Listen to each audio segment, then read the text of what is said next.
The website PAXTER Next15years provides projections for future youth populations.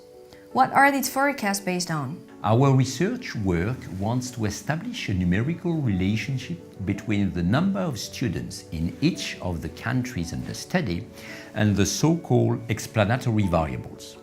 To this end, our work must be based on regularly updated and verifiable data for all covered countries and identify those variables that show the highest level of correlation.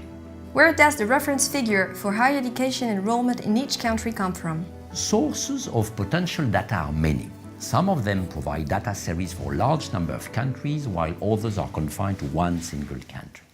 Among the databases available are those of bodies like the World Bank, UNESCO, the United Nations, the International Monetary Fund, OECD, Eurostat, the CIA, the International Labour Office, CEPIE.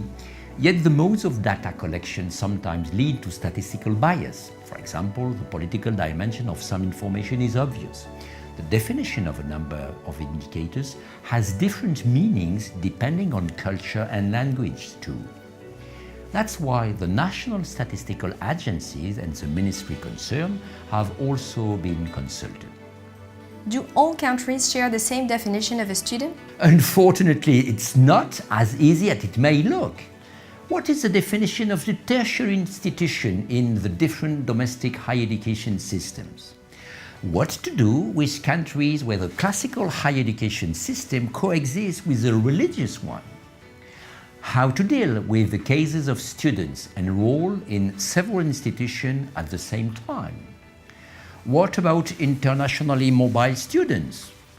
Should continuing training be treated as part of tertiary enrollment? What is the relevant time unit to count the students? An academic year, a civil year, a semester? Should students be taken into account when on leave of absence? It is essential to go deeply into each country's educational system to obtain student numbers that allow coherent data processing across countries. What about economic data? We had to deal with two different situations. Activity data, GDP in purchasing power parity terms for the same year, not necessarily having the same value depending on the sources, and their provision being delayed in a number of countries. These data can also be regarded as sensitive, and for that reason contradictory figures might be published. 15-year economic projections for the different countries under study have been published in both national and international sources, in addition to being a focus of research for a number of bodies.